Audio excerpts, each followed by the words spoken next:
Analyze this. Tingnan nyo na maigi. Ngayon pa lang ho, marami na ho tayong nakikita mga politikong mga nasa oposisyon. Maiingay ho sila. Lahat ho ng mga issue sinasakyan na kung minsan makikita na ho natin dahil kung titingnan ho natin, July, August, September, October, November, and then 5 months more to go, sila ho'y magpa-file ang Certificate of Candidacy para doon ho sa kanilang inaasam-asam kung sila'y magsasenador or sila ho'y magko-congressman, magme-mayor o anumang political position ang kanilang gustong pasukin. Bago ang lahat, ako ho'y talagang diretso na ho sa aking sasabihin. Yung aming public service, ever since noon hanggang ngayon, wala ho akong hilig pumasok ho sa politika, lalo-lalo ng hinahalal. So kung sakaling may nakikita ho kayong tulfo, ako ho yung tulfong walang interes. Sa Senado, Kongreso, Mayor, Vice Mayor, Konsihal, Barangay Chairman, Barangay Kagawad, kahit na sa aming sa homeowner subdivision, tumakbo ang pagka-presidente, hindi ho ako interesado. Ito ho yung aking mahal na propesyon. Talagang public service, hindi ho para makuha ng puntos. Hindi ho para maging pogi. Hindi ho para magsalita para gawing platform itong programa na to dahil may inaambisyon ho akong pumasok sa politika. Bagamat nakikita niyo ho yung aming ginagawang mga public service plugs are plugs na parang doon ho sa mga taong pwede kaming lapitan. At kami ho'y hindi nag-aatubiling tumulong. Plain and simple, wala hong halong politika, wala hong interest sa any political position. Ngayon, balik ho tayo sa aking sinasabi, marami ho nagpapa-epal. Marami na ho gumagawa ng kanilang mga eksena. Lalo-lalo na yung iba dyan, ng mga epal na mga politiko. Tira ng tira, sat-sat ng sat-sat, kung anong pinagagawa, wala pang ebidensya, wala man lang silang dokumentong saan lang mga pinagsasabi, basta't importante, itong mga patay gutom na mga media naman natin, yung mga dilaw, yan, kapareho ng ABS-CBN, patay gutom ho yan. Pagdating ho sa sinasabing mga balita na tinitwist ho nila, sinasalsal ho nilang balita, minamasturbate ho balita, ABS-CBN, GMA, pareho lang tingin ko dyan, wala akong respeto. Inquirer, Philippine Star, I don't know. Sorry, unfiltered ho aking sasabihin. Ngayon, marami ho nagpapa-epal. Merong iba talagang trabaho. Wala ho kung masabi sa kanilang trabaho. Sa namang kadahilanan, they love to work. Meron hong iba, may tinatagong motibo. Gumagawa ho sila ng kanilang perception or doon ho sa gustong mangyari. They try to build a reputation so the reputation will yield into perception. Perception is based on what they say, what they do, and the result of what they do is a result and accomplishment. But then again, pag titingnan ho natin, there's no truthfulness because wala hong katotohanan dahil perception pa rin eh. Perception is based on what? Make-believe. Wala ho sa karakter. Karakter ho kasi inherent na ho yan. It begins with a habit. It begins with an attitude. Attitude begins, eto na ho sinasabi na ho natin, karakter. Bihira ho makikita ng mga ganong klaseng tao. Ang dami ho kasi ngayon, pa-epal. Huwag na tayo magpa-epal dito. Ay, rest in peace. Sama ka. Mga politiko. O di naman kaya yung mga in-appoint. Meron ho tayong mga iba dyan. Sing and dance, paiyak-iyak.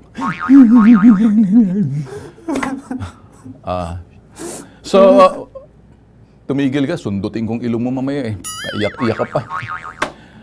Well, sana man kadahilan pag ikay umiyak, natural, ang puso mo, siguro may kinaawaan ka. When you cry, sabi nga ng pastor ho natin, that's basically the brokenness. And because of that brokenness, ibig sabihin, you feel something, I don't know, medyo iba ho yung emotional. Sometimes, mababaw lang luha. Hindi lang luha, kundi pati uhog sa ilong. Merong iba, they cry because of the tears of joy. And there are those who really cry because they're mourning, sabi nga ng pastor namin eh. Mourn for what? Others would cry in sympathy because of the, sabihin na ho natin eh, the misfortune of others. and they can relate.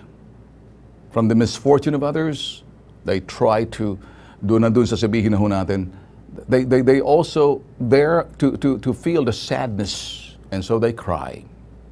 And they're broken. Pero ang iba, luhang buhaya eh. Luhang buhaya. Nagpapa-epal lang.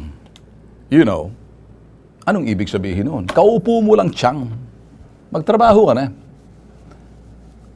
Tigil lang kyaw-kyaw, tigil lang iyak. Trabaho. Oh, nagdadrama lang ito eh. Ikaw may sabi niya, hindi ako eh. Sabihin mo sa kanya.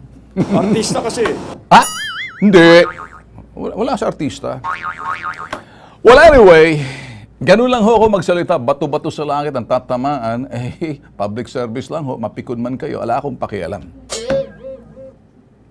Kung sa palagay nyo kayong target ko at kayo nasasaktan, kayo na yun. Sabi nga ni Manny Pacquiao, di kayo na yun. Very simple lang naman ho ako eh. Marunong ho ako sumaltik, marunong akong pumitik sa mga taong gustong pumitik ng ibang klase.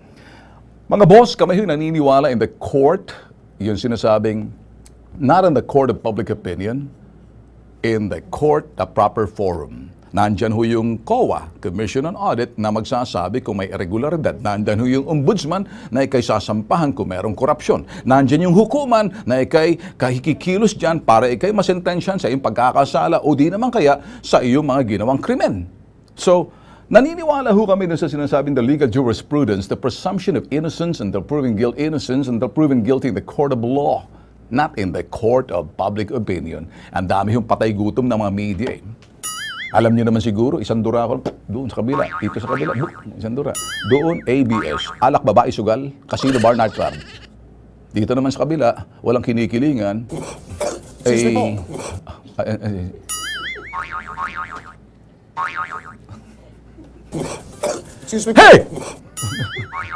Okay, tayo ho'y nagpapasakali pa lang para medyo may kunting entertainment value.